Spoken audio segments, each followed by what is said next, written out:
Hey guys, it's Angela, and today is going to be a little bit different. It's more of a story time vlog than anything else, just because this year we had a crazy cherry blossom season. It wasn't like any that we had in the previous years, so I didn't really record any video footage or vlog footage for you guys. I'm really sorry, but it just was so weird. I didn't really know if anything would really come out, so I just didn't bother, but I did go out shooting a lot during the cherry blossoms, and I have a story for you. So it started off in end of February, beginning of March. The cherry blossoms started blossoming really early this year. We had such a mild and nice winter that they just got confused and they started blooming way too early. And then in the middle of March, we got this cold front that came in. All the snow came in, not all the snow, probably like 1 or 2 inches, but it was so cold. It was not that cold all winter until the middle of March. So all the weathermen were on the news saying how the cherry blossoms weren't going to react well to this cold front. They don't stand well in the snow, and that probably because it got so cold that only 50% of the cherry blossoms were expected to blossom this year. So that's why I didn't record a vlog or anything like that. I wasn't really sure how it was all going to go down or if it would really be worth it. But I still went as much as I could, even during the cold, even during the snow. I still went out to go take pictures just because I love them and I wanted to document them. And they only come once a year, so cherry blossom season, I'm definitely out there taking pictures as much as I can. So I would go there out. I would go out probably every day or every other day, as much as I could, depending on the weather and things like that. And once that cold front left, the weather started getting really nice again. The cherry blossoms started blossoming. They started really showing, and way more than 50%. I would say about 80 to 90%, because it was just so beautiful, and they just got fluffy, like the fluffy white clouds that you expect them to be, kind of like, I don't know, it's just really, it was so much fun. So I was out every day, every morning, meeting up with friends, shooting, or just going by myself, or whatever the case is. Usually I don't even like going on weekends to the cherry blossoms because it gets really packed and it's really hard to even park or get a good shot or anything like that. But this year, because all the weather reports said that 50% were going to blossom, so many people didn't go out. It was like a regular, normal, like summer afternoon of how many people were at the tidal basins, because there were still a couple people there, but it just definitely was not as bad as it usually is. So I was out taking pictures and things like that. So last Monday, March 27th, it was super foggy. I pulled out of the driveway. I was like, oh my god, yes. I was so excited for the fog. I love shooting in fog. It's my favorite weather to shoot in. It's official. Fog is my favorite weather to shoot in. So once I got to the tidal basin, I was so excited, so happy to see that the fog had just kind of made everything else disappear. All you could really see were the cherry blossoms.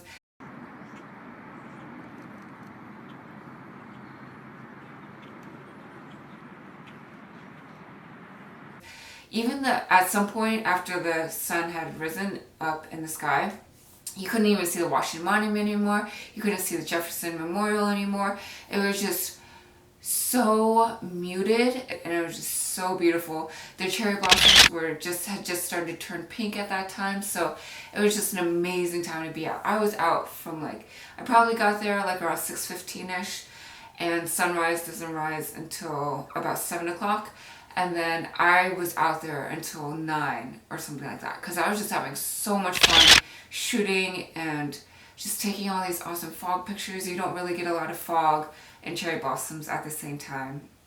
So I was just having a ball walking up and down the tidal basin, just snapping. And then around 9, I decided that it was time to go home. I was at the Jefferson, and walking back to my car, I found this one just amazingly beautiful branch. It was just like one of those low-hanging branches. The flowers had just like gracefully fallen right on top of the water. It was just like so picturesque and so beautiful. I took my tripod and I was like trying to balance it on my leg, because I was only going to be there for a second. And then I was like shooting away and things like that. And then out of the corner of my eye, I see my friend Alana. And I see her walking over to me. I was like, oh, hey girl, what's up, you know? And the tripod fell into the water. It just kind of tumbled a little bit, and it was like slow motion, but I can't believe this is actually happening, and I don't even know. It was just like kind of like watching the Titanic fall into the water, because it just like tumbled in, and then it slowly head first started going down in the water. I don't know what made it bubble, but it started bubbling when it went down. I don't know, it's the Potomac water, so who knows what's really down there. But it was bubbling on its way down. It was just like slow motion, and me and my friend Alana were just like watching it go down. And I don't know why I couldn't just like reach for it or whatever. I know I had my camera in my hand, so I was like worried about my camera going into the water or anything like that, but I just could not believe it happened. And at first I was like, oh, it's okay, like no big deal or whatever, I could just get it out really quickly or whatever, but it was really difficult. So after it like sunk in that I lost my tripod and I needed to get it, I started calling park police, started calling MPS, I started calling anybody that I could that worked at the tidal basin or near the tidal basin that could possibly help me out with like a net or something like that, but no one was really trying to help me. Like, park police told me that the tidal basin could get up to 8 to 9 feet down there, and they were like, oh, we don't have any tools that could help you, you're SOL. I was like, so I was just walking, and I would see like someone maintaining the grounds, and he was like in his little cart or whatever. I was like, oh, I dropped my tripod in the tidal basin, is there any way you could help me or whatever? And he was like directing me to other people. Like, no one was trying to help me at all. So finally, last chance I could, I ran into this guy who worked for National Park Service. I think his name was Adam. Yeah, Adam or Dave or something, like a really short name like that. But he was so nice. He was the only person who really just stopped what they were doing and came to look to see what was going on and helped me try to figure out a way that I could get my tripod out. So he like grabbed a rake, and we were raking the bottom of the tidal basin, and luckily it just like tumbled in, so it wasn't to the 8 to 9 feet. It was a little bit more shallow along the edges. And then he suggested that maybe during low tide, because at that time it was high tide, the water was definitely like along the same lines as the edge of the tidal basin. He suggested coming back during low tide and maybe try to get it out that time. Maybe it'd be easier to see or something like that. So we exchanged contact information, and he even offered to just come back during low tide to try his best to fish it out for me. And so he was super awesome and so nice. So it didn't really hit me until I got home that I would have to replace my Gitza legs and replace my really bright stuff head, and I just wasn't prepared for that. If you know those two brands, they are not cheap brands. I just was not ready. I still really liked my tripods. I did not want to replace them or anything like that. So I went home, called my husband Andrew, told him what happened. He basically just dropped everything and helped me figure out ways or solutions that we could go and fish out this tripod. So awesome. So we went to Home Depot and we got a rake, because we don't have a rake, and then we also went to go get one of those like extension tube things. I think it's for like people to clean their windows, like a really long stick thing. And we tie those two together, and we went down to the tidal basin, and luckily we ran into that really nice man who worked for National Park Services. He stopped everything he was doing and helped us again, and we were just over along the tidal basin, just raking the tidal basin. So we were there in the middle of the afternoon, and there were a lot of people there, tourists and things like that, checking out the cherry blossoms, and we just looked, I'm sure we looked ridiculous or crazy or whatever the case is, just raking the tidal basin all along this one general area of where that branch is. And all these people were stopping and asking us questions and wondering what we were doing, things like that. I think they assumed that we were like cleaning the tidal basin or something.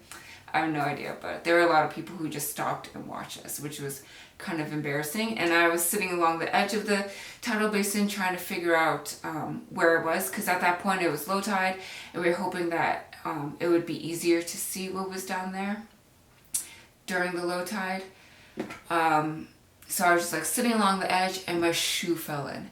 I cannot believe my tripod fell into that tidal basin, and then my shoe. But luckily the shoe floated and I was able to rake my shoe out. But we were there for a good 45 minutes until finally Andrew, my hero, raked out my tripod. It was like the head was like stuck in the middle of, like, you know, the rake holes, so we were able to get it out. Do you guys remember the claw machine, like in arcade games and stuff like that? When I was little, I used to be really good at that claw machine. I used to have drawers and drawers full of just stuffed animals that I won from those. Like, I was just really good at the claw machine. So this was like a real life claw machine.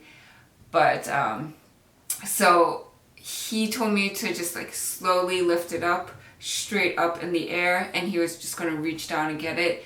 And my hero got me my tripod back. So excited, so happy, and you would not believe how many people actually cheered for us around the tidal basin once we got it out. It was pretty funny, but also really embarrassing, but such a relief, and so glad that we got it back. I just came home, immediately soaked this in fresh water or in clean water, and it still kind of smells like the tidal basin, like especially like around the rubbery parts and things like that. I took a toothbrush and like deep cleaned this sucker, and he works just as good, back to normal. Smells a little bit, but that's okay. I'd rather it smell a little bit than it be on the bottom of the tidal basin.